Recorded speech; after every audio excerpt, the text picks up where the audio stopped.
Começa agora, Café e Palavra, com o pastor Jonathan Souza.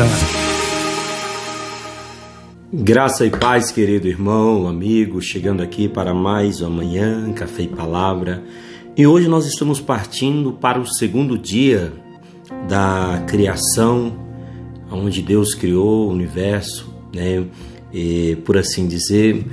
E hoje nós vamos estar falando, né, a partir do versículo 6 de Gênesis, capítulo 1.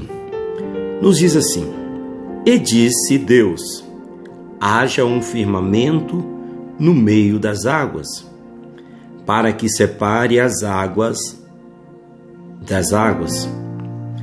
E fez Deus o firmamento, e separou as águas que estavam debaixo do firmamento das águas que estavam sobre a expansão.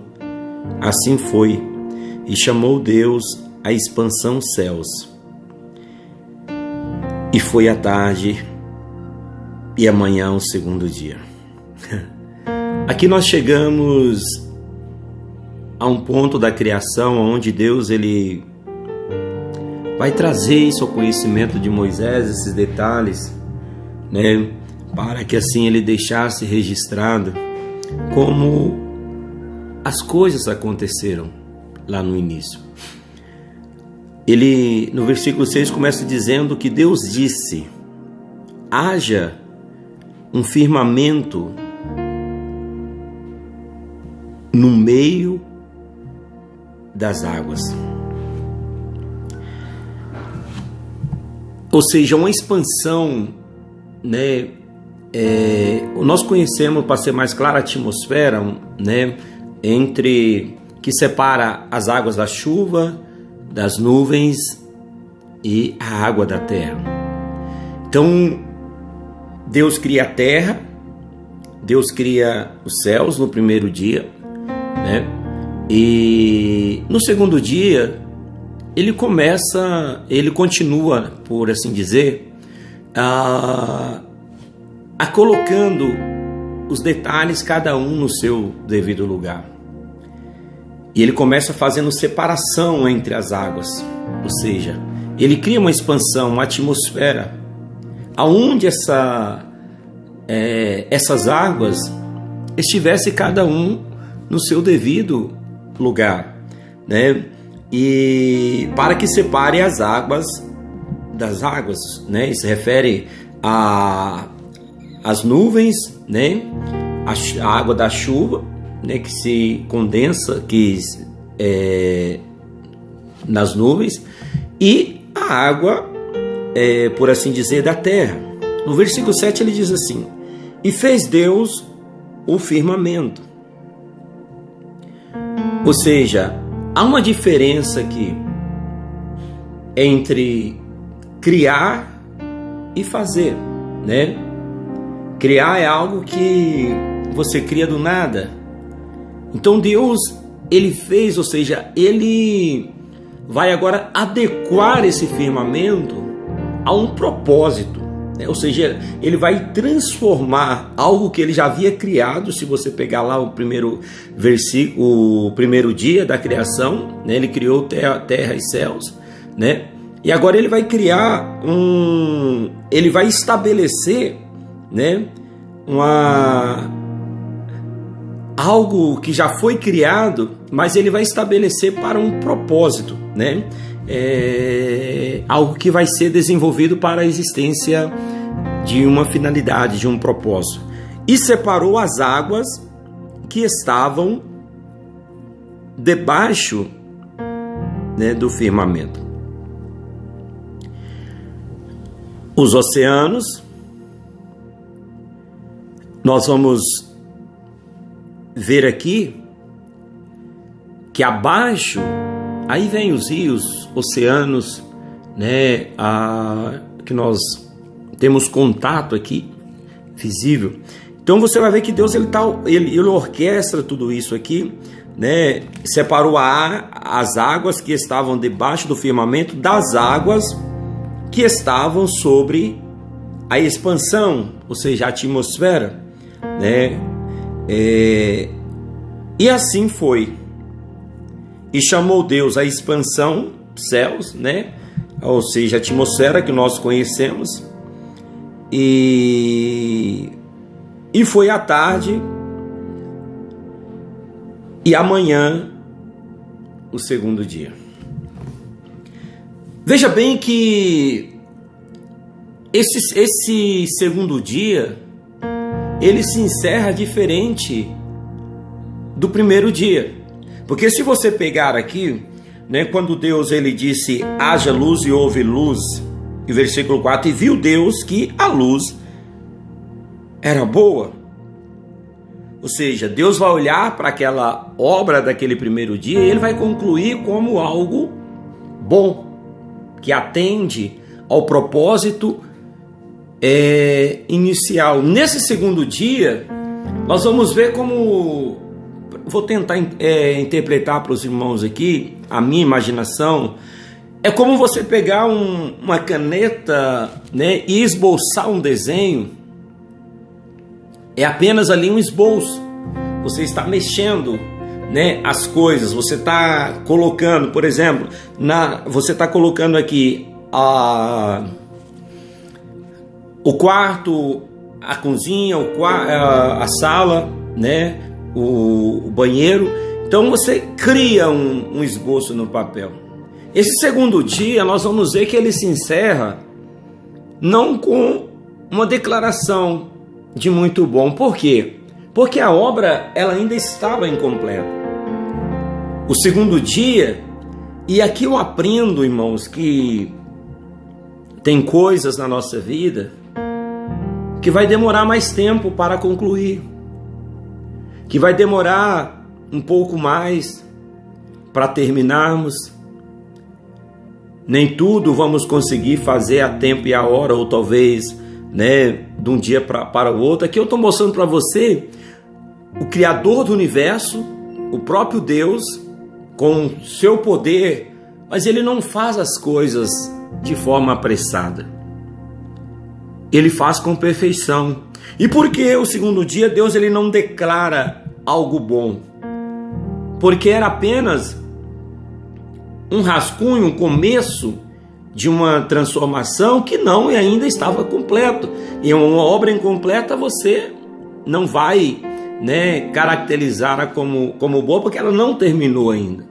Então esse segundo dia nós vamos ver que Deus ele está ali colocando detalhes, ajustando, né, fazendo ajustes para que a obra no terceiro dia, que nós vamos falar amanhã, pudesse ser completada como algo bom. O que nós tiramos de aplicação para nossas vidas? Deus nos mostra, irmãos, que tudo que nós viemos a fazer, tem que ser com excelência. Não faça nada meia boca. Não faça nada, né, pelas metades, digamos assim, de qualquer... fazer de qualquer jeito. A chamada gambiarra, não é mesmo assim? Deus não é um Deus de gambiarra. Deus não constrói gambiarra. Ou hoje deram até um nome mais, digamos assim, mais bonito, chamativo, né? Ajuste técnico. Mas Deus não faz ajuste técnico. Deus faz obras de excelência, porque Ele não tem projetos fracassados. É onde eu quero que você entenda aqui. Irmãos, eu sempre, quando eu estou falando de sonhos na igreja onde eu pastoreio, eu sempre falo para os irmãos, antes de você ver o seu sonho concretizado materialmente, você tem que, pela fé, ver ele concluído pelos olhos da fé. Por exemplo, se você tem um sonho de construir uma casa, você já sentou, já fez o esboço, já pintou os detalhes, né? Como você quer esta casa, pegou esse projeto, apresentou a Deus, né? Crendo que Deus ele vai fazer para você. Talvez você lá, pastor, mas nem o terreno eu tenho, meu irmão. Tudo começa na fé antes. Pela fé que nós precisamos começar as coisas, né? Não fique esperando as coisas acontecer para você dar o primeiro passo. Deus, ele trabalha conosco mediante a nossa ação de fé. Quando eu dou um passo, que Deus, ele vai trazendo, né, a concretização daqueles detalhes. Então aqui no segundo dia você vai ver como Deus, eu quero assim, assim, assim. Disse Deus, haja, né? Mas ele estava apenas fazendo os ajustes para concluir no terceiro dia essa etapa, né, do segundo dia. E se nós olharmos aqui, meus irmãos, isso tem tudo a ver com a nossa vida, com a nossa história. Faça teu esboço, faça teu sonho, pega teu sonho e coloca no papel. Escreva.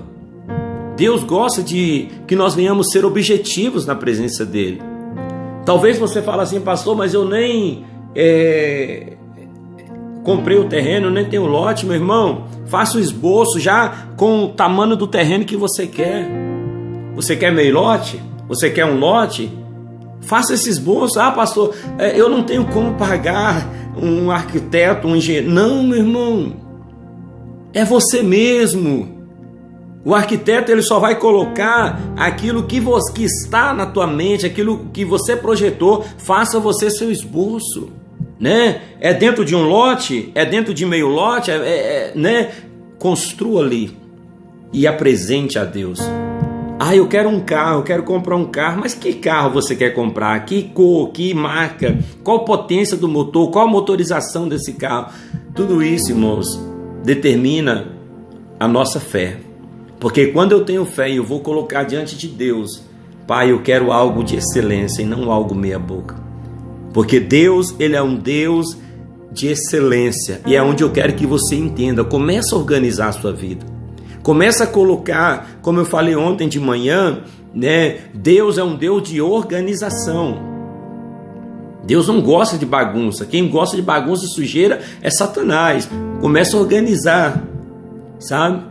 E Deus vai fazer na tua vida acontecer para a glória dele. Amém, meu querido?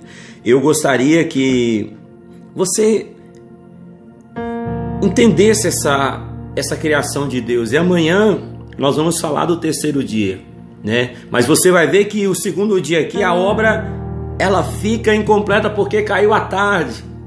Ou seja, vamos deixar para concluir amanhã. Então, porque não adianta você fazer algo no escuro e fazer meia boca. Isso falando de mim, de você, nós homens, né? Vamos fazer com excelência. Amém? Meu Deus e meu Pai, diante da tua soberania, diante da tua presença, eu venho aqui nesta manhã. Eu venho colocar, meu Deus, a vida desta pessoa que me ouve aqui todas as manhãs, que ouve a tua palavra. Meu Deus, que o Senhor possa agir, mover na vida dela. De repente eu falo com pessoas que têm sonhos que nem ela mesma acredita que pode acontecer. Ah, meu Deus, que o Senhor possa mover na vida desta pessoa a fé. Como aquele pai daquele jovem possesso, ele veio pedir ao Senhor Jesus Cristo, ajuda-me na minha falta de fé. Eu peço ao Senhor que ajude essa pessoa a alimentar uma fé que leva ela a mover o sobrenatural. Eu abençoo, Pai, cada um dos meus queridos ouvintes, que eles possam ao longo desse dia, meu Deus, ousar desenterrar aqueles sonhos que foram entulhados, desenterrar aqueles sonhos ressuscitar aqueles sonhos que foram abortados. Que na presença do Senhor se levante pessoas de fé, que na presença do Senhor se levante pessoas determinadas a vencer, pessoas como Neemias, que ergue os muros, que enfrenta os inimigos e não deixa a obra inacabada, mas vai até o fim. Eu abençoo esta pessoa, profetizando na vida dela, nos sonhos dela, a concretização para a glória do teu santo nome. Amém, Senhor. Que Deus te abençoe. Tenha um dia de excelência. Amanhã continuaremos no terceiro dia da criação. Que Deus te abençoe. Fique na paz. Shalom.